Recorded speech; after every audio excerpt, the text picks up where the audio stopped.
অভিষেক ব্যানার্জির ঔদ্ধত্য অসহ্য ব্যাপার। আমার সন্তানের থেকেও বয়স একটু ছোট। আমি ৪১ বছর আমলাতন্ত্রে মোটামুটি উচ্চ স্তরে কাজ করে এসেছি। ওর পিসি আমার থেকে ৩ বছর ছোট। আমাকে তাকাচ্ছে মনে হচ্ছে যেন, দেখো প্রত্যেকটি রাজনৈতিক দলে কিন্তু একটা করে সঞ্জয় গান্ধী আছে। এক সঞ্জয় হাফদজং এয়ারপোর্টে ক্র্যাশে মারা গেছে, কিন্তু রক্তবীজের মতন সঞ্জয় প্রতিটি পার্টিতে চলে এসেছে। তখনকার বিরোধী দলের ৪ পয়সার নেতাদেরও কিন্তু 2টো করে সেন্ট্রাল আর্মড পুলিশ থাকতো। এর থেকে লজ্জাদায়ক কোনো কথা কোনো মুখ্যমন্ত্রী বলতে পারেন না। তোরা কাটমানি ফেরত দে। লোকে কাটমানি ফেরত দিতে আরম্ভ করলো। সবচেয়ে প্রথম হলো, বিজেপির হয়ে যারা ভোট দিয়েছে তাদের মধ্যে একটা বৃহৎ অংশ কিন্তু তৃণমূলের বিরুদ্ধে ভোট দিয়েছে। যুবশক্তি প্রায় পুরোপুরি বিজেপির দিকে ভোট দিয়েছে। মানে কতখানি প্রো হিন্দু ফ্যাক্টর বলতে পারবো না, কিন্তু অ্যান্টি মুসলিম ফ্যাক্টরটা খুব সজাগ হয়ে উঠলো এবার।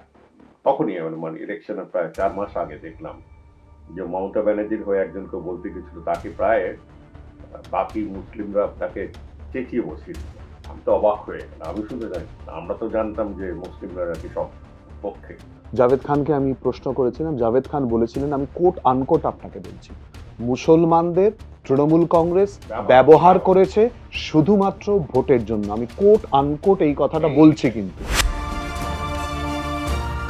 নমস্কার, এই সময় লাইভে আপনাদের স্বাগত। আমি শিলাদিত্য। শুরু করছি রাজনীতি ডিকোডেড। 4 তারিখ ভোটে জেতা এবং হারা, সরকার গড়ার সিদ্ধান্ত একেবারে পরিষ্কার হয়ে যায়। কিন্তু তারপর থেকে বাংলার রাজনৈতিক মানচিত্রে রঙিন ছবি যেন কোনো অংশে কমছে না। রোজই নানান ঘটনা ডেভেলপমেন্ট। আমাদের সঙ্গে স্টুডিও রয়েছেন এই মুহূর্তে তৃণমূল কংগ্রেসের রাজ্যসভার প্রাক্তন সাংসদ এবং প্রসার ভারতীর প্রাক্তন সিইও জওহর সরকার। জওহরবাবু, স্বাগত জানাচ্ছি। সরাসরি প্রশ্নে ঢুকবো। রঙিন রাজনীতি বাংলার রাজনৈতিক পটচিত্রে এই রকম কি দেখা গেছিল? না, এতখানি দলবদল এত তাড়াতাড়ি বাংলার ইতিহাসে কোনোদিন হয়নি। কারণ ভারতবর্ষের ইতিহাসে কোনোদিন হয়নি।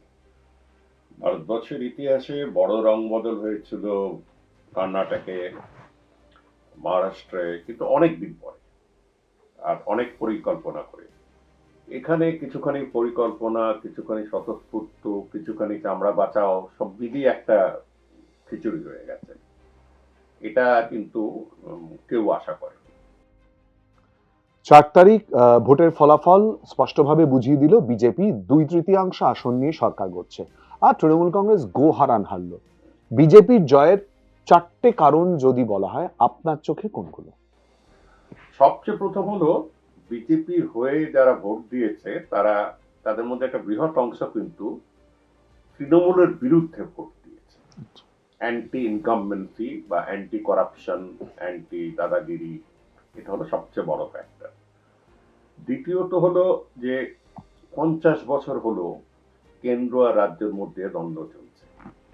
আমি চাকরিতে ঢুকে 2 বছর পেয়েছিলাম ইন্দিরা গান্ধীর সময়, যখন কেন্দ্র আর রাজ্য একই সাথে কথা বলতো, একই সুরে কথা বলতো। সিদ্ধার্থ রায়ের আমলে আমি জয়েন করেছি, বা সেভাবে বলতে ইন্দিরা গান্ধীর আমলে। তারপরে সেই যে 77 এলো, 77-এ মানুষ জনতা এবং বামফ্রন্টকে জেতালো, তখন থেকে নিয়ে আজ অব্দি গুনে দেখলাম 49 বছর। 49 বছর একটা যুক্তরাষ্ট্র ব্যবস্থায় যদি 2টো ইউনিট একজনের সাথে কথা না বলে, মানে ইঞ্জিনের সাথে ড্রাইভারের সাথে ইঞ্জিনের কথা হচ্ছে না, তো খুব দুঃখজনক হয়। আমাদের পুরো চাকরি জীবনটা এটাকে ন্যাভিগেট করতে করতেই বেরিয়ে গেছে। কেন, এই হলো দ্বিতীয় কারণ, যে এই কতদিন আর তাকে দোষ দিয়ে ও তাকে দোষ দিয়ে চালাবে। তৃতীয়ত হলো যে মুসলিম ফ্যাক্টর। মানে কতখানি প্রো হিন্দু ফ্যাক্টর বলতে পারবো না, কিন্তু অ্যান্টি মুসলিম ফ্যাক্টরটা খুব সজাগ হয়ে উঠলো এবার। চোখের সামনে দেখলাম যে ওদের তোষণ করা হচ্ছে, ওদেরকে নিয়ে করা হচ্ছে, এইসব নিয়ে একটা হাওয়া চলছে, যেটাকে অন্য দিক থেকে দেখলে মনে হয় যে আমরা হিন্দুবাদীতে বিশ্বাস করি। এটা কিন্তু অভিনব, বাংলায় কখনো হয়নি। বাংলার প্রথম ইলেকশন 1937 সালে, তখনও কিন্তু হিন্দু মুসলমান একসাথে সরকার করেছে, 37 পর থেকে। 37-এ প্রথম অফার দেওয়া হয়েছিল কংগ্রেসকে। যাই হোক, চতুর্থ কারণ যেটা লোকে দেখছে না সেটা হচ্ছে যুব শক্তি এবং মুসলমান। যুব শক্তি প্রায় পুরোপুরি বিজেপির দিকে ভোট দিয়েছে। মনে রাখতে হবে, আজকে যারা 22, 24, 26 বছরের যুবক, তারা 12, 14 বছর বয়স ছিল যখন মোদির প্রচার শুরু হলো। তারা এই প্রচারে বড় হয়েছে যে ভারত মহান ইত্যাদি, তাতে কোনো ক্ষতি নেই, কিন্তু এই যে তার মধ্যে যে বিদ্বেষের অংশটি, সেটা কিন্তু খুব তাড়াতাড়ি অল্প বয়সের ছেলেদের কাছে পৌঁছে গেছে। প্রথমে যারা ভোট দিয়েছিল ওর হয়ে 14-তে, তারা কিন্তু অনেকেই সরে গেছে, কারণ তারা ভোট দিয়েছিল চাকরি পাবো, এই পাবো, ইত্যাদি ইত্যাদি। এবার যারা ভোট দিয়েছে তারা জানে যে বাংলায় মমতা ব্যানার্জি হোক আর এরা হোক, এরা কেউ চাকরি টাকরি দিতে পারবে না। ওই সুইগি করতে হবে, জোম্যাটো করতে হবে, নাইট গার্ডের ডিউটি করতে হবে, এখানে কোনো চাকরি আসছে না। অতএব যুবকেরা তারা প্রচারে শুনে দিয়েছে বা চাকরির আশায় দিয়েছে, আমরা বলতে পারবো, কিন্তু যুবশ্রেণী অনেকখানি ওদের দিয়েছে। এবং আবার 4 নম্বর পয়েন্টে আরেকটা এসে যাচ্ছে, যে মুসলমানদের নিয়ে এত কথাবার্তা হয়েছে তাদের মধ্যে ফ্রাস্ট্রেশন সবচেয়ে বেশি। আমাকে সংখ্যালঘু সমিতির থেকে ডেকেছিল, তাদের সাথে কথা বলেছি, সেখানে যা রাগ দেখেছি, যে তখনই মানে ইলেকশনের প্রায় 4 মাস আগে দেখলাম যে মমতা ব্যানার্জির হয়ে একজনকে বলতে গেছিল, তাকে প্রায় বাকি মুসলিমরা তাকে চেঁচিয়ে বসিয়ে দিল।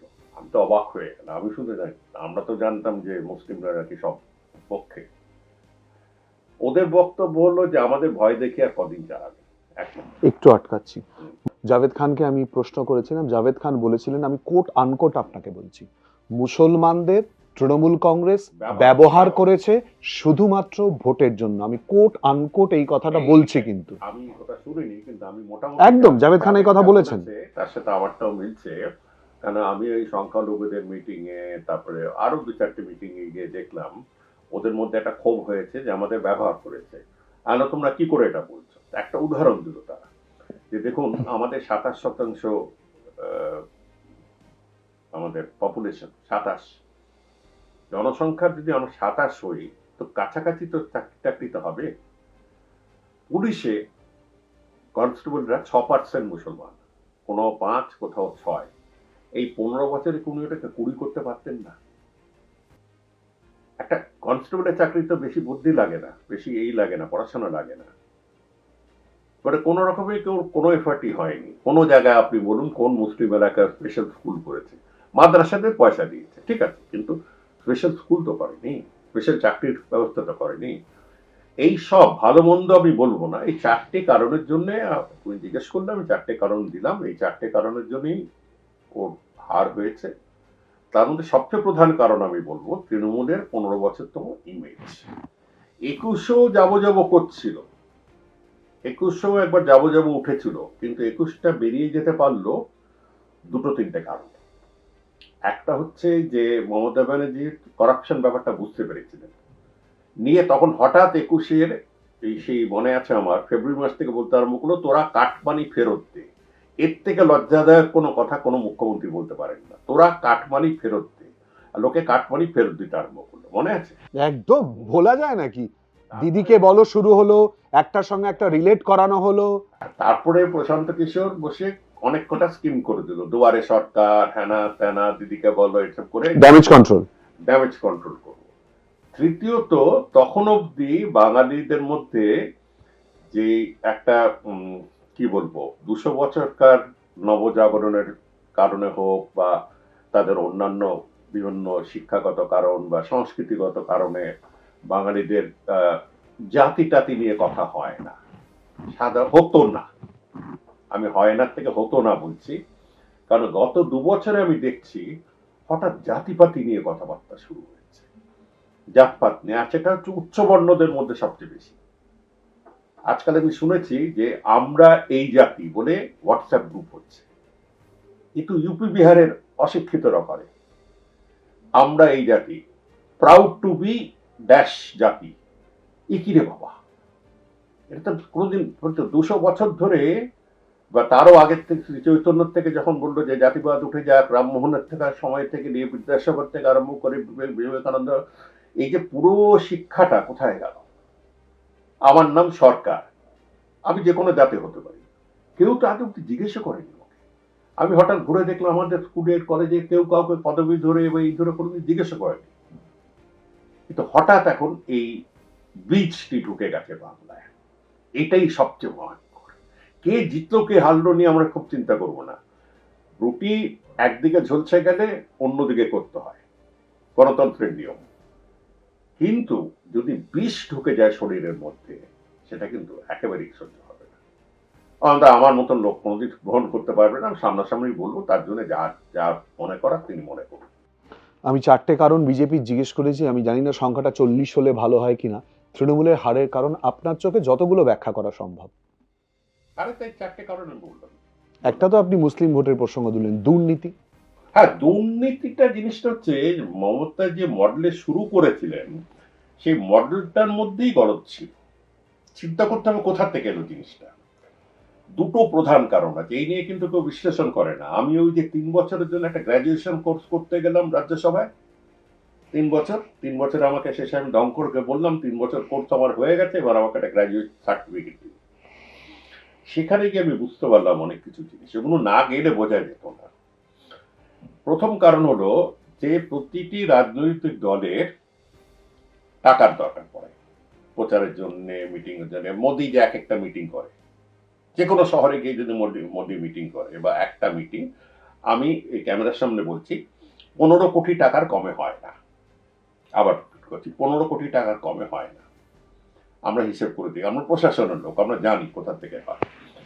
অতএব কোনো রাজনৈতিক দল যদি মিটিং করতে যায় 10 থেকে 15 কোটি টাকা, ব্রিগেড হলে 30-35 কোটি টাকা লেগে যায়। টাকাটা আসবে কোত্থেকে? অতএব মমতা ব্যানার্জি প্রথমে যেটা করেছিলেন সেটা হলো যে পাড়ার ক্লাব টাব গুলোকে দিয়ে, পাড়ার ছেলেদের নিয়ে সংগঠন করেছিল সিপিআইএম এর লোকাল কমিটিকে জব্দ করার জন্য।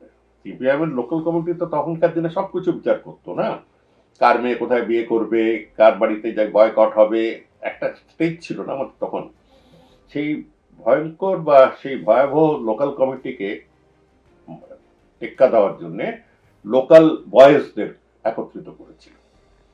লোকাল এরা মিলে তারা তোলা তুলতে আরম্ভ করলো। সে তোলা কিন্তু সিপিএম আমলেও শুরু হয়েছিল, বলতে লজ্জা নেই। তখনও দেখতাম যে, শুনতাম যে বালিটা আমার থেকে নেবে, সিমেন্ট আমার থেকে নেবে বাড়িটা করার আগে, ইত্যাদি এসব হয়েছে, কিন্তু এই পর্যায়ে না। সিপিএম এর তো দাবি তারা একেবারে সাদা পরিষ্কার। সিপিএম রে জানতো কতখানি তাদের নিজেদের দলের কি করছে আমি সেটা বলতে পারবো না, কারণ টপ লিডারশিপের মধ্যে একটা অনেস্টি আছে, আমি দেখেছি চোখের সামনে তো। কিন্তু বটমে কি হচ্ছে সবাই পুরোটা জানতো কিনা আমি জানি না। যাই হোক, এখন ওখানে ওইখান থেকে যে শুরু হলো চাঁদা তোলা, যদি কথাটা ব্যবহার করি, এটা বাংলাদেশের কথা, আমরা তোলাবাজি বলে, ওরা বলে চাঁদা তোলা। চাঁদা তোলাটা সেই যে শুরু হলো, আর লালবাতি কেউ জ্বালালো না। আস্তে আস্তে এরা বাড়তে বাড়তে বাড়তে বাড়তে হতে আরম্ভ করলো। এক এক পাড়ায় 5টা 6টা করে গ্রুপ তৈরি হলো, একটা কাউন্সিলরের গ্রুপ, একটা যুব কংগ্রেসের গ্রুপ, যুব তৃণমূল কংগ্রেসের গ্রুপ, একটা তৃণমূল আইএনটিইউসির গ্রুপ, একটা কাউন্সিলরের গ্রুপ, একটা গ্রাম প্রধানের গ্রুপ, একটা ডিস্ট্রিক্ট প্রেসিডেন্টের গ্রুপ। বিভিন্ন পদনাম করে তারা 5টা 6টা গ্রুপ একই জায়গায় কাজ করছে। মমতা ব্যানার্জি তার নিজের মতন বলেছে, এই তুই কালী পুজোটা করবি। দিদি এটা কি হলো, আমার কালী পুজো করলে, তুই শেতলা পুজো কর না। ওইগুলো আমাদের 12 মাসে 14টা পুজো আসতে আরম্ভ করলো। টাকা তুলবে, একটা ভোজনের ব্যবস্থা হবে, জনসংযোগ হবে, ডিজে নাইট হবে। সেই ডিজে নাইট যে পরপর যে আমরা প্রায় মাসখানে ঘুমোতে পারবো না, তাদের চারিদিকে মাইক, পুলিশও কিছু করতো না। একবার আমার মনে আছে, আমি একবার রাত্রে কমপ্লেন করেছিলাম, তারপর দেখলাম মাঝরাতে ছেলেরা সব চলে এসছে আমার বাড়িতে, কারণ আমাদের ওসি বলে দিয়েছে আমার কিছু করার নেই, উনি কমপ্লেন করেছে, মানে ওসিদের এরকম অবস্থা। তো যাই হোক, এখন এই যে মডেলটা চালু করেছে যে তোরা টোল, এটার বন্ধ করতে পারেনি, এটা হলো ওয়ান রিজন যে ওরা পার্টির নাম করে বা বিভিন্ন সংস্থা বা বিভিন্ন কাজের জন্য যতখানি টাকা তুলছে, পাশে কিন্তু 3 তলা বাড়ি করে নিচ্ছে। পাড়ার লোকেরা দেখছে যে এই ছেলেটি কিচ্ছু না করে রাস্তার মোড়ে বসে থাকতো, তার একটা টিনের চালের বাড়ি ছিল, সে এখন মোটর বাইক চালাচ্ছে বা ওই কি বলে সুমো টুমো কি বলে ওই গাড়িগুলোকে, ওইসব চালাচ্ছে, চোখের সামনে তারা কিন্তু, এটা কিন্তু কারো চোখ এড়ায়নি। কাউন্সিলর একজনের নাম তো স্কোয়ার ফিট বলে তার নামটা আছে, তাকেও দেখলাম কাল পরশু সেই শুভেন্দুর জয় গান করছে। স্কোয়ার ফিট, ভদ্রলোকের নামই স্কোয়ার ফিট, ওর আসল নাম ভুলেই গেছে আমরা সব, স্কোয়ার ফিট হিসাব। এই যে করাপশনটি, এটা এটা কিন্তু লোকের চোখে, সবার চোখে দেখেছে। বারান্দা সারাতে যাচ্ছে, দিদি আমাদের কিছু দেবেন না, আরে বাবা আমি আমার বারান্দা সারাচ্ছি। তাতে হচ্ছে কি, অন্য জায়গায় অন্য স্টেটে এই করাপশনটা একটা বড় শ্রেণীর মধ্যে, উচ্চতর শ্রেণীর মধ্যে থাকে, বিল্ডারদের মধ্যে থাকে। দ্বিতীয়ত নেতাজি ভবনে গিয়ে বলে এসেছিল সুভাষদাকে বলবেন যাতে দেখা করে আসে। দেখা করা, এই যে কে কারা কোন কালচারে কে সুভাষদা আমি জানি না, মানে কি আর বলবো, বলতে অস্বস্তি হচ্ছে। এই করাপশনটি কি কিছুতেই আটকানো গেল না। আমার যদি তখনকার চিঠি, রেজিগনেশনের চিঠি, বছর 2 আগে চিঠিটা দেখলে খোলাখুলি বললাম যে আপনার এই ইমেজ, আপনাকে আগেও বলছি, অনেকবার বলেছি, আপনি একটা কথাও শুনছেন না, তো আমার থেকে লাভটা কি, থেকে লাভটা কি? সেটাই, করাপশনটাই সবচেয়ে বেশি, করাপশন এবং দাদাগিরি। সেই দাদাগিরির মধ্যে সবচেয়ে বেশি যেটা চোখে লাগে সেটা হচ্ছে ধরো আরজি করের 14 তারিখ রাত্রে ভাঙচুর। আরজি করের 14 তারিখ রাতে, 14ই আগস্ট রাতে 2024-এর লক্ষ লক্ষ লোক, কেউ বলে কোটি ক্রস করে গিয়েছিল। বাংলায় তো 10 কোটি 11 কোটি আমাদের মানুষই আছে, মানে জনসংখ্যাই আছে। প্রায় প্রতি বাড়ি থেকে কেউ না কেউ রাস্তায় একদম, মানে 1 কোটি অতিক্রম করে থাকলে অবাক হব না। সেই দিনই তাদের কতখানি তাদের ডেসপারেশন, সেই দিনে গিয়ে তারা ভাঙচুর করলো, এবং ভাঙচুরে কেউ তখন ধরা পড়লো না মাসের পর মাস। এই যে একটা মানে সংযোগ হয়ে গেছে পুলিশের সাথে, যে জন ওসি তালাকে তোলা হলো ইত্যাদি ইত্যাদি, এটাও তো লোকে দেখছে। ধামাচাপা দেওয়ার অকারণ একটা চেষ্টা না করে। না, আমি তো বলছি, আমি ক্যামেরার সামনে বলছি যে আমি পাড়ায় নিজের মতন চুপচাপ থাকি না, আমার তো কোনো গার্ডও লাগে না, এও লাগে না, সারা জীবন তো পেয়েছি রে বাবা, এগুলো নিয়ে কি করবো? এবং স্বামী স্ত্রীর গাড়িতে একটু ঝগড়া করবো, সামনে গার্ডটা বসে শুনবি, এরকম করে হয় নাকি? হ্যাঁ সত্যি কথা বলছি, তো এইসব কোনো দরকার টরকার নেই আমার, কোনো আমায় কেউ মারবেও না। আমাকে লালবাজার থেকে একজন বললেন যে একটা রাখতেও পারে না, বললো আমাকে সুপারি দিলেও কেউ মারবে না, আপনি চিন্তা করবেন না। তো এই যে তারা কন্টিনিউসলি চালিয়ে যাচ্ছে, এই যে ইমেজটা আমি অনেক জনকে দেখছি না, আবার সেটা বলতে গেলে কিন্তু আরেকটা সত্য এসে যায়, আর সেই সত্যটা আমি না বলে পারবো না, আমি জানি তারা রেগে যেতে পারে, কিন্তু সত্যি কথা সেটা হচ্ছে যে তখনকার বিরোধী দলের 4 পয়সার নেতাদেরও কিন্তু 2টো করে সেন্ট্রাল আর্মড পুলিশ থাকতো। থেকেছে, তাদের বল দেওয়ার জন্য, তাদের শক্তি দেওয়ার জন্য 2টো করে সেন্ট্রাল পুলিশ রাখতো। অতএব কে কাকে কালো বলবে? কিন্তু এই যে তোলাবাজি কাম, এই গুন্ডাগার্দি, এটা একেবারে থামাবার কোনো চেষ্টাই করে। একটা দুটোকে যদি 12 করতো বুঝতাম। ঠিক এই প্রসঙ্গে আপনি উত্তর এক কথায় যেটা দিয়েছেন সেটা থেকেই অনেকটাই স্পষ্ট। এখন প্রত্যেকের মুখ থেকে বেরোচ্ছে, আপনি জানেন যে 20 জন সাংসদদের ইতিমধ্যে একটা আলাদা ব্লক তৈরি হয়েছে যারা এনডিএ-কে সাপোর্ট করবে, আর অপরদিকে তারই সঙ্গে আপনি জানেন যে বিধানসভায় ইতিমধ্যে সেখানেও একটা আলাদা ব্লক, যারা বিরোধী আসনেই থাকবে কিন্তু তারা আলাদা ব্লক আর কি। এই যে রাজনৈতিক বিষয়টা এই রকম ভাবে পরিবর্তন ঘটে গেল বিধানসভার ক্ষেত্রে, সংসদের ক্ষেত্রে, এটা কি ভাবা গেছিল? না, এটা কিন্তু গণতন্ত্রের বিরুদ্ধে যাচ্ছে, তাত্ত্বিক ভাবে বলবো এবং প্র্যাকটিক্যাল ভাবে বলবো, গণতন্ত্রের বিরুদ্ধে যাচ্ছে। মানুষ, বাংলার মানুষ চোখ খুলে তারা ভোট দিয়েছে। কি রাগে ভোট দিয়েছে, কি ক্ষোভে ভোট দিয়েছে, কি আনন্দে ভোট দিয়েছে, তার মধ্যে আমি যাচ্ছি না। তারা ভোট দিয়েছে বিজেপিকে, যাতে তারা দুর্নীতিগ্রস্ত লোকেদের দূরে রাখতে পারে, হারাতে পারে। এখন বিজেপি যদি এদের সাথে হাত মেলায়, এদের সমর্থন নেয় বা এদেরকে আশ্রয় দেয়, তবে কিন্তু মাসখানেক আগে যে ভর্তি হয়েছে আমার আঙুলের দাগটাও এই সবে গেল, এটা কিন্তু গণতন্ত্রের একটা আঘাত দেওয়া হচ্ছে। বিজেপি তো বারবারই বলছে, আপনি জানেন শ্রমিক ভট্টাচার্য বলেছেন, বিজেপির শীর্ষ নেতৃত্বের তরফ থেকে বারবার করে বলা হয়েছে আর নো এন্ট্রি বোর্ড টাঙানো রয়েছে, তারা কেউ ঢুকবে না। ওটা শ্রমিক, সুকান্ত, এরা সব আরএসএস বিজেপির অরিজিনাল লোক, মনে রাখতে হবে, যারা প্রথম থেকেই কিন্তু অন্য দল থেকে আসা লোকদের সেই চোখে দেখেনি।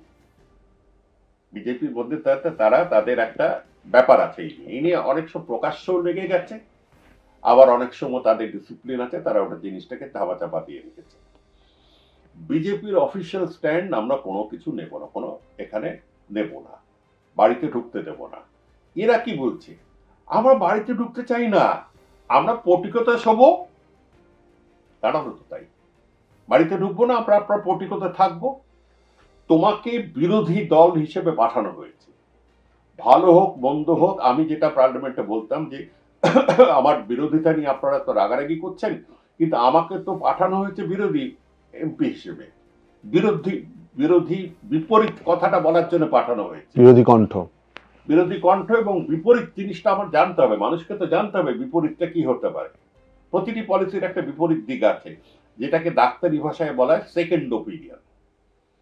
আমার দায়িত্ব সেকেন্ড ওপিনিয়নটা তুলে ধরা। তোমার সাথে হাসাহাসি করে মেলামেশা করার জন্য আমাকে ডাকা হয়, এইটা আমার কিন্তু একটা নীতিগত। প্রত্যেকজনই আমার পরিচিত, সবাই আমার পরিচিত, এবং এদের মধ্যে অনেকেও, সত্যি কথা বলতে অনেকেও ভালো মানুষ আছে, যেটা অবাক লাগছে শুনে। না, আছে আছে কয়েকজন আছে, আমি জানি যে তাদের এই নিয়ে তাদের সাঙ্গপাঙ্গদের মধ্যে করাপশনটা বেশি। আবার অনেকে আছে যে এমএলএ সাহেব নিজে পুরো পিরামিডটা চালায়,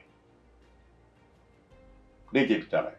আমি আরেকজনের নামই করতে পারতাম, এখানে সে নামটাম করে লাভটা কি হবে, বাড়ি তুলছে, করছে, প্লট পুকুর করছে, যা ইচ্ছা করে যাচ্ছে, কিছু জিনিস পাচার করছে। এরা সকলের দুটো তিনটে জিনিস মাথায় করছে। 15 বছর পাওয়ারে থাকাকালীন এদের কথা ওসি শুনবে না, বরং ওসি এসে সার্চ ওয়ারেন্ট দিয়ে বাড়িতে ঢুকে যেতে পারে, হয়েছে তো।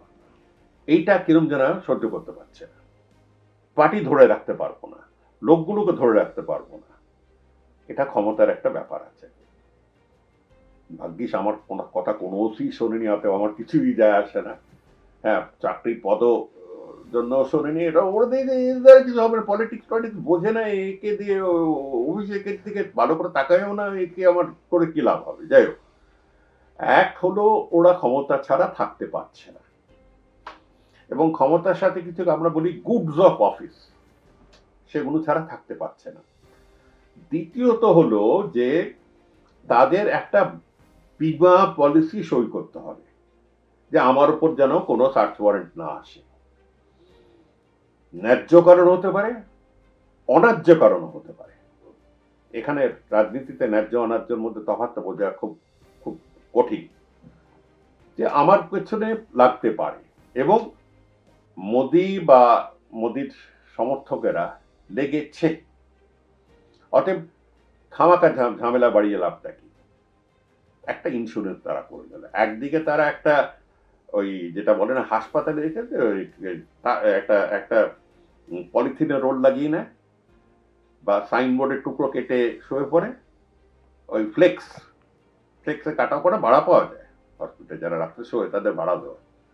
ওই একটা ফ্লেক্স পেয়ে গেল পটিকতে শোয়ার জন্য, আর 2 নম্বরের ইন্স্যুরেন্স, যে আমার বিরুদ্ধে কিছু হবে না, নন্টে সন্টে তোরা চিন্তা করিস না, আমার হয়ে গেছে, আর তোদেরও কিছু হবে না, আমাদেরও কিছু হবে না। এই যে রাজনীতি, এটা কিন্তু একটু গভীরভাবে চিন্তা করতে হবে। কেন এটার থেকে একটা আবহাওয়া বা একটা ইংরেজিতে যেটাকে বলে ইমিউনিটি এসে যেতে পারে, যে কারণে ভোট এসছে, যে কারণে এই রাজ্যটাকে দুর্নীতি নির্মূল করে দেওয়া হবে বা দুর্নীতি দমন করার চেষ্টা হবে, এগুলোর থেকে সরে গিয়ে যদি শুধু একে তাকে বুলডোজার দিয়ে তুলে দেওয়া, ওকে তাকে বর্ডারে পার করে দেওয়া, শুধু ওর উপরই থাকে, তবে আসল জিনিসটার উপর তো হাত দেওয়া হচ্ছে না। 1 মাস হয়ে গেল, 1 মাসের মধ্যে আরজি কর কি হলো? ফাইল খুলেছে তো, নতুন করে তদন্ত হচ্ছে, এটা হচ্ছে, কিন্তু তদন্তের মধ্যে থেকে শুধু পারমিশনটা দিয়েছে ওই সন্দীপ ঘোষকে প্রসিকিউট করো। আসল তো লোকের রাগ ওখানে না, এখনো তো রাগ আরজি কর। যে আরজি করকে ওই দাবার খেলাতে মমতা ব্যানার্জি ভাবলো আমি দাবার খেলা খেলে ওদের সবাইকে হারিয়ে দিতে বসাই। দাবা কিন্তু ওতে হয় না, ওগুলো শতরঞ্জকে খিলাড়ি হয়, দাবা তো হয় না। মানুষের মাথায় যদি একবার ঢুকে যায় যে আমি এটা সহ্য করব না, তারা 2 বছর ওয়েট করলো, 16 মাস ওয়েট করলো, যে যখন মৌকা আসবে তখন দেখিয়ে দেবে। এই সেই মৌকা। একটু আগে আপনি বললেন যে আপনি যখন রিজাইন করেন, আপনি বললেন আমার কথা এর আগেও বলেছি, কেউ শোনেনি, আমার যখন কোনো কথাই শুনছে না, দলের যখন এই ইমেজ, তাহলে আর আমার এই পদ আঁকড়ে থাকার কি দশা। আজকে যখন পরপর পরপর পদত্যাগের হিড়িক লেগে গেছে, তখন তাদের বক্তব্য কিন্তু যেগুলো বেরিয়ে আসছে তার মধ্যে অসম্মান, গুরুত্ব না দেওয়া, কথা না শোনা, একবার দুবার নয়, দিনের পর দিন বারবার এই যে ইগনোরেন্স, এই বিষয়টা কি আপনি যেটা বলে দিয়েছেন বহু আগে প্রকাশ্যে, মমতা বন্দ্যোপাধ্যায় সেই কথা শোনেননি আপনার, এই ইগনোরেন্সটা তার মানে কি অধিকাংশ লোকের ক্ষেত্রেই প্রযোজ্য হয়েছিল? হ্যাঁ হয়েছিল, কিন্তু আমি বারবার যেটা বলছি, আমাকে 21-এ ভদ্রমহিলা বললেন আপনি আমাদের হয়ে বাংলার হয়ে সওয়াল করুন।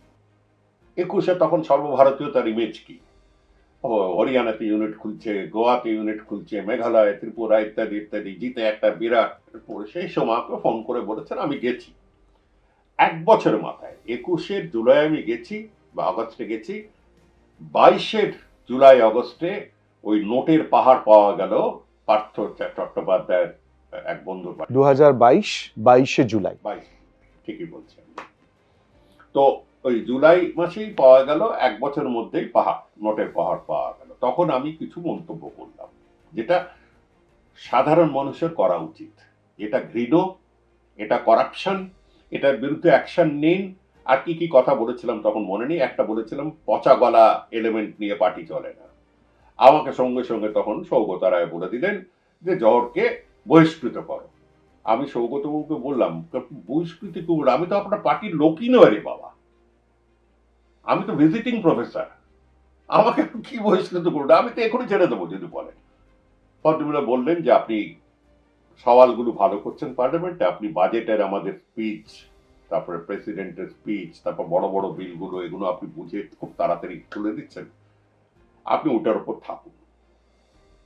আর বাকি সবাই আমাকে বললো যে দেখো রাজনীতিতে সব জায়গায় একটু কাদা টাদা থাকে, উপরে চারিদিকে কাদা টাদা থাকে, তুমি এত মাথা গরম করো না কথা।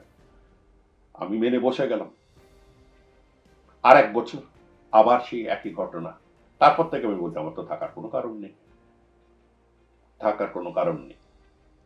আমার ড্রাইভার বলে যে এই সব নাকি কি কি গাড়িটা বলে, বড় গাড়িটা যেটা, স্করপিও। হ্যাঁ স্করপিও, সুমো না, স্করপিও, সাদা স্করপিও। বলে গ্রাম পঞ্চায়েত, ওর নাকি গ্রামের লোকেরা, গ্রাম পঞ্চায়েতের প্রধান নাকি স্করপিও চালায়, আর আপনি একটা ওই কি বলে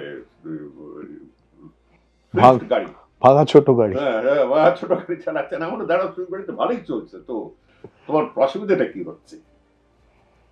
এইরকম একটা না, কিন্তু আমার যেটা ভয় লাগছে, মানুষ স্বতঃস্ফূর্ত ভাবে একটি সরকারকে এনেছে, কারোর পছন্দ হোক না হোক এনেছে, কিছু যায় আসে না। মানুষ তাদের জন আদেশ দিয়েছে। এই যদি তারা আবার সেই কলঙ্কিত নেতাদের বা নেতাদের পৃষ্ঠপোষক, সবাই যে কলঙ্কিত আমি বলবো না, কলঙ্কিত নেতাদের পৃষ্ঠপোষক যদি বলি আমি কয়েকজনকে, তাদেরকে আশ্রয় দেয়, তবে মানুষের আদেশের বিরুদ্ধে কাজ হচ্ছে। আমি আর একটা কথা, কাজ এটা উঠবে কথাটা, আমরা নিশ্চয়ই সেই প্রসঙ্গগুলো নিয়ে অবশ্যই করে আলোচনা করবো। একটু আগে আপনি বললেন আমাকে তো কেউ পাত্তা দেয় না, আর অভিষেক যখন আমার দিকে তাকায় না তখন তো আরোই পাত্তা দেবে না। এই প্রসঙ্গটা কেন আসছে, অভিষেকের পাত্তা দেওয়া না পাত্তা দেওয়া? আমি কেন প্রসঙ্গটা তুললাম, এই মুহূর্তে যাদের বক্তব্য উঠে আসছে সেই জায়গায় বারবার করে অভিষেক বন্দ্যোপাধ্যায় এবং আইপ্যাক নিয়ে ভুরি ভুরি অভিযোগ, তার মানে কি সেই অভিযোগ আপনিই পাত্তা দেননি? না, এটা ঘটনাটা তার একটু কমপ্লিকেটেড। 21 সালের আমি ঘটনা তুলেছিলাম। 21 সালে আইপ্যাক চালাচ্ছিল প্রশান্ত কিশোর, মাস্টার স্ট্র্যাটেজিস্ট। নিজে অফকোর্স সাঁতার কাটতে গিয়ে প্রায় ডুবে যাচ্ছিল, তুলে আনতে হলো, কিন্তু অন্য লোককে স্ট্র্যাটেজি দিয়ে জিতিয়েছে। 21-এ প্রশান্ত কিশোর ওটা ছেড়ে দিল। ছেড়ে দেওয়ার পরে আরেকটি কোম্পানি বা দল কিনে নিল। সেই দল তখন অবধি তারা ছিল কনসালটেন্ট এবং স্ট্র্যাটেজিস্ট, এবং অন্য অনেক party consultant, strategist, publicity master, এগুলো অনেকেই রাখে, আজকাল রাখতেই হয়। আমেরিকায় রাখে, সব জায়গায় রাখে, এখানে রেখেছে। মোদির চারিদিকে কিলবিল করছে, এই যে এত বড় বড় এক একটা স্কিমের এত বড় নাম হয়ে যায়, স্ম্যাশ, সুইশ, টুইশ, এগুলো এক একটা নাম হয়, এই ট্রাভেল খেলার মতন। হ্যাঁ, ট্রাভেলে এই বিসি আমরা সাজিয়ে খেলতাম না, এগুলো তো সবই কনসালটেন্ট করে দিচ্ছে, অ্যাড কনসালটেন্ট। ওই একটা নাম দিয়ে দিল বরাক, ওটা কিছু নাম স্পর্শ নাম দিয়ে দিল, তার জন্য 20 লক্ষ টাকা পেয়ে গেছে অ্যাডভার্টাইজিং কোম্পানি। আমি বলছি, প্রশাসক চালিয়ে এসে বলছি। অভিষেক যেটা ভুলটা করলো, আমার মতে এখন ভুল, কেন সবাই যখন ভুল বলছে তার মানে ওই ভুলটা সবাই। অভিষেক ওই ইউনিটটাকেই, যেটা কনসালটেন্সি থেকে, ওটাকে প্যারালাল তৃণমূল করে দেওয়া, তৃণমূল নাম্বার 2, এবং নাম্বার 2 নাম্বার 1-এর থেকে বেশি ইম্পর্টেন্ট। মানে ব্লকে যেখানে ব্লক তৃণমূল নেতা আছে, ব্লকে কাউন্সিলর আছে, ব্লকে এই আছে, বা কাউন্সিলর না হলে প্রধান আছে, এই আছে, সবাই জানে যে ওই যে ছেলেটি জিন্স পরে ঘুরে বেড়ায়, ও হলো আইপ্যাকের ছেলে, ও আমাদের উপর নজরদারি করছে, 1 নম্বর। আচ্ছা, তারপরে এরা ঘুঘু পলিটিশিয়ান, ছেলেটিকে আস্তে আস্তে একটু ললিপপ খাওয়াতে আরম্ভ করলো। আইপ্যাকের মধ্যেও কিন্তু কারাপশন ঢুকে গেল, ললিপপ খাওয়াতে আরম্ভ করলো, যে তুমি যখন বাবা রিপোর্ট করছো তোমাকে একটু খুশি রাখি। ও তখন যেসব রিপোর্ট গুলো দিল সেগুলো কিন্তু সত্য রিপোর্ট নয়, কিন্তু অভিষেক তাতে খুশি হলো। অভিষেক একটা কর্পোরেট কম্পিউটার দিয়ে পার্টি চালাবার চেষ্টা করলো। এই হলো প্রথম গন্ডগোলটা, যেটা তার মানে গ্রাসরুট থেকে, তৃণমূল স্তর থেকে যারা উঠেছে, যারা লড়াই করেছে। আমি তো মমতার লড়াই পুরো দেখছি না, 83 থেকে দেখছি। 83-তে যাদবপুর থানার আমরা একটু উল্টো দিকে ছিলাম, আমি ছিলাম অতিরিক্ত জেলা শাসক পুলিশ বাহিনীকে নিয়ে, আর উনি ছিলেন রাস্তার উপর বসে পড়া ইনকলাব জিন্দাবাদ। তো সময়টা একটু, তারপর থেকে 84-তে উনি এমপি হলে, ও এমপি হলো, আমি চলে গেলাম দিল্লিতে এসে, যাই হোক, জানা শোনা আছে বলা যায়। কিন্তু এই যারা গ্রাসরুট থেকে উঠেছে তাদের কত মারধর খেয়েছে, চোখের সামনে দেখেছি আমি। রাইটার্সে আমরা বারান্দার থেকে দেখতাম, যেমন বেশি হতো আমার পিয়নটা বলে, স্যার রাখুন না আপনার কাজ, একবার আসুন না বারান্দায়, কেন কি দেখুন দেখুন দেখুন দেখুন, ওই মমতা ব্যানার্জি, ওই যে চাঁচামেচি করছে, পুলিশের সাথে ধাক্কা ধাক্কি করছে, ওটা মমতা ব্যানার্জি। হ্যাঁ, ভাবে আমি চিনি না। যাই হোক, তো এসব দেখেছি। যারা গ্রাসরুট থেকে, যারা তৃণমূল স্তর থেকে লড়াই করে উঠেছে, তারা দেখলো তাদের অ্যাডভাইস না শুনে ওই আইপ্যাকের জিন্স পরা ছেলে বা মেয়েটি তার অ্যাডভাইস শুনছে। সম্মানে লাগে না? সম্মানে লাগে, তার তো সম্মানে লাগে। তো এটা একটা একদিককার কারণ ছিল। তারপরে শোনা গেছে নাকি ওরা নাকি টাকা তোলা আরম্ভ করেছিল, অনেকেই বলে। তো এই প্যারালাল রানটা, এটা একটা বড় কারণ। অভিষেক ব্যানার্জির ঔদ্ধত্য, ঔদ্ধত্যটি হলো আরেকটি অসহ্য ব্যাপার। আমার ছেলের থেকে একটু বয়স ছোট, আমার সন্তানের থেকেও বয়স একটু ছোট। আমি 41 বছর আমলাতন্ত্রে মোটামুটি উচ্চ স্তরে কাজ করে এসেছি। ওর পিসি আমার থেকে 3 বছর ছোট। আমাকে তাকাচ্ছে, মনে হচ্ছে যেন একজন বড় এমপি এখন এদিকে চলে গেছে। আমাকে বলল, জহরদা, লোকটি আমাকে বলা হয় ক্যাম্পেইনে যেতে, আমি ক্যাম্পেইন করি। ঘটনাচক্রে আমরা ফ্লাইটে পাশাপাশি বসলাম, আমি একটা কথা শুরু করলাম, ওর পেছনে হাজার লোক খোঁজে। আমি একটা কথা শুরু করলাম, 1 মিনিট কথা বললো, তারপর মুখটা ঘুরিয়ে নিয়ে 2.5 ঘন্টা ফ্লাইটে একটা কথা বললো না। ধরাকে সরাতে কি হচ্ছে নাকি? মমতা ব্যানার্জি জানতো না যে দেখো, প্রত্যেকটি রাজনৈতিক দলে কিন্তু একটা করে সঞ্জয় গান্ধী আছে। এক সঞ্জয় শব্দজং এয়ারপোর্টে ক্র্যাশে মারা গিয়েছিল, কিন্তু রক্তবীজের মতন সঞ্জয় প্রতিটি পার্টিতে চলে এসেছে। কাম করুক। আদিত্য ঠাকরে একটা করলাম, স্ট্যালিনের ছেলে দুটো করলাম, আরো করা যায়, আরো করা যায়। প্রতিটি পার্টিতে এই একটা, যেটাকে বলো সঞ্জয় গান্ধী ফেনোমেনন একটা আছে। কিন্তু সেখানেও দেখতে হবে, আফটার মনে রাখতে হবে, স্ট্যালিনও কিন্তু একসময় সঞ্জয় গান্ধী ছিল তার বাবার কাছে। কিন্তু তার মধ্যে যে ঠান্ডা মাথায় জিনিসটাকে রেখেছে, কন্ট্রোল করেছে, যে না স্ট্যালিনের যোগ্যতা এবং স্ট্যালিনের গ্রহণযোগ্যতা খুব ভালো হলো। কেউ কোনোদিন এইসব নিয়ে কখনো বলেনি কি দাম্ভিক, অহংকারী ইত্যাদি ইত্যাদি। এসব জিনিসটাতে দাম্ভ, অহংকার এগুলো যদি একবার ছড়িয়ে যায় না একটা রেপুটেশন মানুষের তার আগের থেকে, তবে আর পরে কন্ট্রোল করা যায় না, পরে কন্ট্রোল করা যায় না। অভিষেকের এইটা একটা বিশাল ই করলো। আমার মনে হয় বয়স কম, আমি বললাম আমার সন্তানের থেকেও ছোট, অনেক বছর বাকি আছে। একটা ধাক্কা খেয়ে শুধরে যদি আবার অন্যভাবে দুনিয়াটাকে দেখে, অন্য ফিউচার, আবার অন্যভাবে ফেরত আসবে বলে আপনি বিশ্বাস করেন? পলিটিক্সে কিচ্ছু বলা যায় না, কিচ্ছু বলা যায় না। উদাহরণ দেব, 47 সালে দেশ যখন স্বাধীন হলো, কুমিল্লার থেকে আসা একজন বাঙাল, তাকে প্রথম মুখ্যমন্ত্রী করা হলো। তার নাম জানো তোমরা? বাংলার প্রথম মুখ্যমন্ত্রী কে? জানো না? প্রফুল্ল কুমার ঘোষ, 47 সালে। এখন এখানে তখন ওই সব চলতো, যে কোথার থেকে আবার ধরে নিয়ে এসছে বাঙাল টাঙালের ব্যাপার নিয়ে। এখানে তো তখন আবার বাঙাল মানে এইসব কুপার্স ক্যাম্পে আসছে, এসব চলতো। তো যাই হোক, সোজা গল্পটা হলো 47 সালে প্রফুল্ল কুমার ঘোষ চিফ মিনিস্টার ছিল, ঠিক আছে? 47 সালের কয়েক মাস পরে 48 সালের গোড়ার দিকে ঠিক হয়ে গেল যে বিধানচন্দ্র রায় অনেক বেশি সফিস্টিকেটেড, এপারের লোক, উনি হবেন। এপারটা আমি যোগ করলাম, ওই হবেন। তো বিধানচন্দ্র রায় তারপর হয়ে প্রচুর সম্মানে চালিয়ে দিল ইত্যাদি ইত্যাদি। তারপর তো প্রফুল্ল কুমার রায় কোথায় আছে, আছে না গেছে কেউ জানে না। হঠাৎ গিয়ে দেখি 69 যখন সরকার পাল্টালো, একটা পিডিএফ নাকি বলে একটা সরকার এলো কদিন জন্য, তার মুখ্যমন্ত্রী হয়ে গেল, তার লিডার হয়ে গেল প্রফুল্ল কুমার ঘোষ। আমি কি পার্ক স্ট্রিট থেকে বেরোলো নাকি সিমেট্রি, কোথার থেকে বেরোলো কে জানে, হট করে বেরিয়ে চলে এলো। মানে তারপর টেকাতে পারিনি, সেটা একটা অন্য ব্যাপার। আরো অনেক গল্প আছে যেখানে আমি ওইসব নিয়ে ভবিষ্যবাণী, কে এগোবে কে পেছাবে ওগুলো নিয়ে বলবো না। আমি এই মুহূর্তের যে সমস্যাগুলো, বাংলা অনেক আশা করে ভোট দিয়েছে যে যুক্তরাষ্ট্রের দ্বন্দ্ব বন্ধ, খুব ভালো, এটা ডবল ইঞ্জিন বলে কেউ, ট্রিপল ইঞ্জিন, ওইসব নিয়ে আমি বলবো না, এটা ওদের ভাষা। দ্বিতীয়ত, বাংলায় কর্মসংস্থান এক্ষুনি করতে হবে, কবে? গতকাল করতে হবে, আগামীকাল নয়, গতকাল করতে হবে। কর্মসংস্থান কটা? এই যে রেলমন্ত্রী এসে দিয়ে গেল 1,00,000 কোটি টাকা, তারপর সব কাগজ বললো, এই করলো করলো। রেলমন্ত্রী আমার থেকে চাকরিতে 9 বছর ছোট। আমি বেশি বয়োজ্যেষ্ঠ হলে হয় না, সবাইকে তুমি তুমি বলা যায়। একটা বললো ঠিক আছে, আমি ওর সাথে রেল বাজেট নিয়ে দুবার আমি তর্ক করেছি।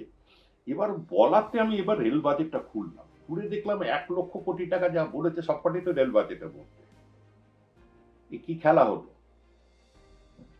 আসল উন্নতি হতো, যা করছে খারাপ না, করুক, ওভারব্রিজ করুক, এখানে আন্ডারপাস করুক, এখানে এখানে স্টেশনে লাইট লাগাক, এখানে আসল কাজটা কোনটা আমি বলে দিচ্ছি। যদি কর্মসংস্থান বাড়াতে হয়, আমাদের এখানে বড় বড় ইউনিট আছে। চিত্তরঞ্জন লোকোমোটিভ ওয়ার্কস, ও বললো না আমি কটা লোকো আনবো এর জন্য, ওই কি বলে মেট্রোর জন্য নতুন লোকো, সেগুলো বিদেশ থেকে আসছে। কেন?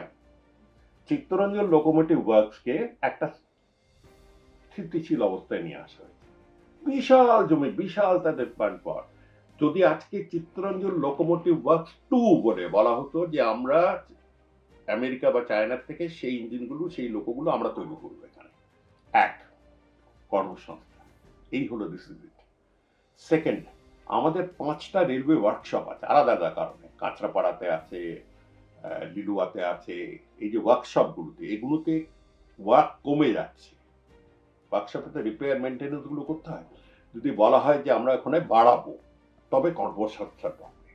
মানে আপনি বলছেন এই মুহূর্তে সবার আগে কর্মসংস্থানে যাতে জোর দেয়, কর্মসংস্থান বাড়াটা আগামীকাল নয়, গতকাল, গতকাল ডু ইট নাও, সেই জায়গায়। নাও মানে কি, শিলিগুড়ির থেকে বুলেট ট্রেন, আমাদের একটা বুলেট ট্রেন তো ওই বম্বে থেকে আহমেদাবাদ যাবে, হচ্ছে আজকে 11 বছর ধরে। 12 বছরের মধ্যে। আর সেটাও যে আদৌ মানে অর্থনৈতিক হবে কিনা, মানে ইকোনমিক হবে কিনা আমরা জানি না, কারণ যে মডেলটা ফলো করছে সেখানে অত পয়সা দিয়ে ওখানে ওঠাচ্ছে, প্লেনে নেওয়া অনেক বেটার, বা নিজে গাড়ি চালিয়ে চলে যাবো। দেখো, তৃণমূল কংগ্রেসকে হারানো হয়েছে, ঠিক আছে, আমি তাদের সাথেও ছিলাম, অতএব সেই অবস্থা থেকেই বলছি। তার ভেতরকার এখন তো আমরা সব অ্যানালিসিস করলাম, এক্স রে করলাম, ক্যাট স্ক্যান, সিটি স্ক্যান করলাম, সবই করলাম। পয়েন্ট হচ্ছে, আমি যদি তৃণমূল কংগ্রেসের ওই তখনকার নেতা বা যাদের কলঙ্কিত হয়েছে, বা কলঙ্কিতরা যাদের পৃষ্ঠপোষকতায় জড়িয়ে আছে এমএলএ হয়েছে, সেরকম তো লোক আছে যারা তারা নিজে কলঙ্কিত না, কিন্তু ওই যাদের লোকেরা মোটর বাইক করে বেড়ায়, এরা যদি বিজেপিতে যাওয়াতে আমি বলি যে জন আদেশের বিরুদ্ধে যাচ্ছে, এখানে কংগ্রেসে যাওয়াটাও কিন্তু আমি উন্নত পেতে, তাই না? যে তুমি কংগ্রেসটাকে শুধু বেরোও, আমার চোখের সামনে রয়েছে দল ভাঙানো। দল ভাঙা, মানে একটা করে এই বলা হতো। আমি একবার বলেছিলাম, অ্যাঞ্জেলা মার্কেলকে নিয়ে কথা ছিল, অ্যাঞ্জেলা মার্কেলের ধারে কাছে কেউ যেত না, কেন তার পার্টির একটা নাকি আয়রন ইমব্রেস ছিল, লোহার আলিঙ্গন ছিল, লোহা দিয়ে কাট কাট করে আলিঙ্গন করে দেখা যেত, তার পাঁজরাগুলো পুটপট করে ভাঙতে আরম্ভ করেছে। 44 জন কংগ্রেস এমএলএ হলো আগের বার যে হলো, গুনতে গিয়ে আমাকে কংগ্রেসের প্রেসিডেন্ট তখন আমায় বলছে যে এদের মধ্যে তো 22 জন ওদিকে চলে গেছে, আর 4 জনের ব্যাপারটাই জানি না। এই যে দল ভাঙা, আজকে তিনি দল ভাঙার শিকার হয়েছে। যেই দল ভেঙে অন্য দল থেকে ভেঙে নিয়ে এসছে, কাকে আনছে? যাদের সাথে চুক্তি করেছে, বিয়ের চুক্তি করেছে যে আমরা একসাথে ইলেকশন লড়বো, ইলেকশন লড়ে জেতার পরে তারপরে তাদেরকে ভেঙে নিয়ে চলে এসছে এখানে, 2012 দল থেকে ভাঙছে। হ্যাঁ, এটা তো নিষ্ঠুর পরিহাস, ইতিহাসের পরিহাস বলা যায়। তো সেখানে কংগ্রেসে ওরা ফিরবে কি, ওরা কংগ্রেস গ্রহণ করবে কিনা, ওটা একদম তাদের অভ্যন্তরীণ ব্যাপার, তারা নিজেদের ব্যাপার। আমি বাইরে লোক হিসেবে বলবো, দেখতে কেমন লাগছে কেন, দেখতে কেমন লাগছে কেন। আর যদি হয়ও বাবা, টপ করে কালকে দেখা হয়ে পরশু বিয়ে করবে কেন, থাক না সময়, একটু থাক না, দুজনকে একটু ভালো করে দেখে নাও না, একটু দেখে নাও না। আমার শেষ প্রশ্ন থাকবে আপনাকে, নতুন মুখ্যমন্ত্রী শুভেন্দু অধিকারীর কাছে আপনার প্রত্যাশা কি?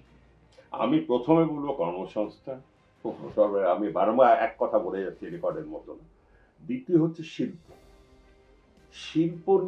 শিল্পকে এখান থেকে তাড়ানো হয়েছে, সেই তাড়ানো আমি চোখের সামনে দেখেছি, ঘেরাও করে বিভিন্ন করে এই আমাদের কুমারমঙ্গলম বিড়লার বাবাকে তার বস্ত্রহরণ করে কিভাবে তাড়ানো হয়েছে চোখের সামনে আমি দেখেছি। ওদের কোম্পানি ইস্টার্ন স্পিনিং মিল ছিল আমার বারাসাতে, আমি তখন মহকুমা শাসক। ঘেরাও করে 3 দিন ঘেরাও করার পরে কলোনির থেকে আমি নিজে গিয়ে ওদের পুরুষ মহিলা বাচ্চাদের নিয়ে বের করেছি, তাড়ানো হয়েছে তাদের। সেই শিল্প একবার তাড়ানো, মানে শুধু একটা পার্টিকে দোষ দিলে হবে না, ইনিও করেছেন সিঙ্গুর থেকে, নন্দীগ্রাম থেকে। এই যে শিল্প বিরোধী একটা বাঙালি মনোবৃত্তি, লোকে বলে যে শিল্প বিরোধী, মানছি না, মানবো না, মানছি না, মানবো না, আমাদের দাবি মানতে হবে, হ্যাঁ আমাদের শুধু দাবিটা জানে, কর্তব্যটা কেউ জানে না, এটা আমাকে বাইরে বলেছে, আমি তো অর্ধেক জীবন বাইরে কাটিয়ে এসেছি, ঠিক হাফ লাইফ। এই শিল্প আনতে হবে, এবং শিল্প শুধু আনলে হবে না, শিল্পতে যাদেরকে লাগানো হচ্ছে তাদেরকে বোঝাতে হবে যে একটা ইন্ডাস্ট্রিয়াল এথিক্স আছে, ছিল এক সময়। আমি যখন প্রথম দেখেছি স্ট্রাইক টাইক করতো না, স্ট্রাইক করার আগে দেখতাম লেদ মেশিনের উপর পরিষ্কার করে কাপড় ঢাকা দিয়ে তারপর স্ট্রাইকে যেত, মেশিনের প্রতি লেদ অপারেটরের একটা ভালোবাসা। পরে দেখলাম ভাঙচুর আরম্ভ হয়েছে, যে কারোর উপর প্রতিশোধ নিতে মালিক শ্রেণীর উপর, মালিক শ্রেণীর উপর। এই যে শিল্পর সাথে একটা ইতিহাস আছে, এটা ম্যাক্স ওয়েবারের অনেক বড় বই আছে ইন্ডাস্ট্রিয়াল এথিকের উপর। ইন্ডাস্ট্রিয়াল এথিকটাকে আনতে হবে, 50 বছর ধরে দেখছি না, আবার নতুন করে আনতে হবে। বম্বেতে কেন হচ্ছে, বম্বেতে 5টায় মিস ফার্নান্ডেস ওঠে, থানের থেকে ওখান থেকে 5:30টার মধ্যে রেডি হয়ে 6টায় ট্রেন ধরে, 8:30টায় পৌঁছয়। ডাব্বাওয়ালা তার বাড়ির থেকে গিয়ে ডাব্বা নিয়ে এসে অফিসে পৌঁছে দেয়, অফিসে খাওয়া খায়। আর এখানে ঢেকুর তুলে তারপরে অফিস যাবে, আর ট্রেনে উঠে বলবে যে বউ আজকে চাটনিটা করতে পারলো না। লোকাল প্যাসেঞ্জার যারা আছে না, তারা জানে এটার, আমি যে কথাটা বললাম, যাদের ভোরবেলা উঠে ক্যানিং থেকে বিভিন্ন জায়গা থেকে আসতে হচ্ছে, তাদের মধ্যে ওয়ার্ক এথিক্স এখনো আছে, কিন্তু মধ্যবিত্তের মধ্যে ওয়ার্ক এথিক্সটা কেমন যেন চলে গেছে। রাইটার্সে তো অসহ্য হয়ে গেছিল, যেখানে 9টা কেন, 9টায় আমি গেলাম, আমি তো আশাও করতাম না। 11:30 একটা লোককে আমি পাঠালাম সচিব হিসেবে, একজনকে পাঠালাম সেকশন অফিসারের কাছে, কেন সরাসরি কাজটা হবে। সে ফিরে এসে আমাকে সেকশন অফিসার, কি মশাই এত সকালে কি তাড়নায় চলে এলেন, সকালে দাঁড়ান আগে চাটা খেতে দিন। এই যে মেন্টালিটিটা, এই যে অ্যাটিটিউডটা, এগুলো না পাল্টালে হবে না। শুধু শিল্প আমি ধরে নিয়ে আসলাম এখানে, এখন অব্দি শুধু পাবলিক সেক্টর নিয়ে কথা হচ্ছে। আসল যদি শিল্প যখন আসে না, আমাদের একটু পাল্টাতে হবে। মনে রাখবেন, এই জাত কিন্তু সবচেয়ে বেশি এন্টারপ্রাইজ এনেছিল। সপ্তদশ শতাব্দী, অষ্টদশ শতাব্দীতে সারা ভারতবর্ষ বেছে বাংলাকে বাছা হয়েছিল, কারণ বাংলাতে সেই মানসিকতা ছিল, সেই এথিক্সটা ছিল যে আমরা গ্রহণ করব, এবং সেই কি বলবো গোড়ামি ছিল না, যে গোড়ার সাথে হ্যান্ডশেক করলে আমার মেলেচ্ছর সাথে হাত দিলাম, ছিল না এইসব জিনিস। আমাদের যে অ্যাডভান্স, অনেক এগিয়ে যাওয়া মেন্টালিটি যেটা ছিল, সেটা আস্তে আস্তে আস্তে আস্তে কিরকম একটা হয়ে গেছে। আগে দেমাক অনেকখানি পাল্টেছে, কিন্তু প্রচুর জায়গায়, প্রতিটি বাড়িগঞ্জ চত্বরে, গড়িহাটের ওখানে দেখা যাচ্ছে মধ্যবিত্ত মহিলারা তাদের বাড়ির তলায় শাড়ির দোকান করেছে, বিশাল চেঞ্জ, খাওয়ার দোকান করেছে। একটা মেন্টালিটি পাল্টাচ্ছে, মধ্যবিত্তর মেন্টালিটি পাল্টাচ্ছে, আমি দেখতে পাচ্ছি। আর একটু ধাক্কা দিয়ে পাল্টাবো, যে শ্রম কিন্তু কোনো জাত নেই শ্রমের, এইগুলো পাল্টাতে হবে। এগুলো পাল্টালে তবে ইন্ডাস্ট্রি আসলে তবে থাকবে, আর নয়তো ওই হবে, ওই ডায়মন্ড হারবার একটা কি মদ কোম্পানি ছিল, তাদের কাছ থেকে 64 কোটি টাকা না 26 কোটি টাকা, এসব বড় বড় টাকা, এরকম করে হয় না। ইন্ডাস্ট্রি এনে তাদের খাতির করতে হবে এবং তাদেরকে সুযোগ দিতে হবে এক্সপ্লয়েট করতে। আর কোন ইন্ডাস্ট্রি আজকাল আর ম্যানুফ্যাকচারিং ইন্ডাস্ট্রির দিকে কে দেখাচ্ছে? আনতে হবে আইটি বেসড ইন্ডাস্ট্রি। বিশাখাপট্টমে নিয়ে গেছে তারা আইটির যেটা বলে global development centre, global capacity centre. হ্যাঁ, তার জন্য শুধু কিন্তু এইটা একটা গ্লোবাল ক্যাপাসিটি সেন্টার বা ডেটা সেন্টার যেটা বলে আইটি ডেটা সেন্টারে কত ইলেকট্রিসিটি খায়, কত জল খায়, তার জন্য প্রস্তুত থাকতে হবে। এত ইলেকট্রিসিটি, এত জল আমাদের কাছে আর দুটোই আছে, কিন্তু শুধু মানসিকতা। এই তিনটে, মানে বলে না মেন মেটেরিয়ালস অ্যান্ড মানি, এই তিনটেরই আমি আমার মতন করে বোঝালাম যে মেন মেটেরিয়ালস মানি না দিলে হবে না। আগামী প্রজন্ম আমাদের সব পুরো খালি হয়ে গেছে, হাউজিং এস্টেট, কোনো যুবক নেই, সব বাইরে কাজ করছে। এই সিচুয়েশনটা হবে না। ব্যাঙ্গালোর এক্সপ্রেসের দিকে দাঁড়িয়ে তাকিয়ে থাকবে সবাই, চলে যাবে ব্যাঙ্গালোর, হবে না। এর পাল্টাতেই হবে। এই জীবনে দেখে যাব, যদি এই সরকার প্রাণ খুলে চেষ্টা করে, করেও দিতে পারে। অনেক ধন্যবাদ আমাদের সঙ্গে এই আলোচনায় অংশগ্রহণ করার জন্য।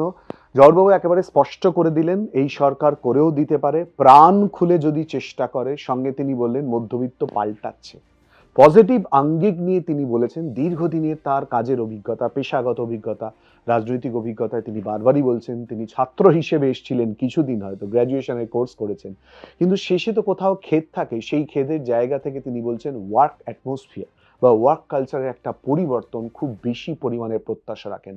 বাট তিনি অন্তত বলেছেন কর্মসংস্থানের দিকে আগে যাতে নতুন সরকার জোর দেয়। আমরা অপেক্ষা করব সেই সুদিন, সেই সময়ের জন্য। আর আপনাদের চোখ থাকুক এই সময় লাইভে।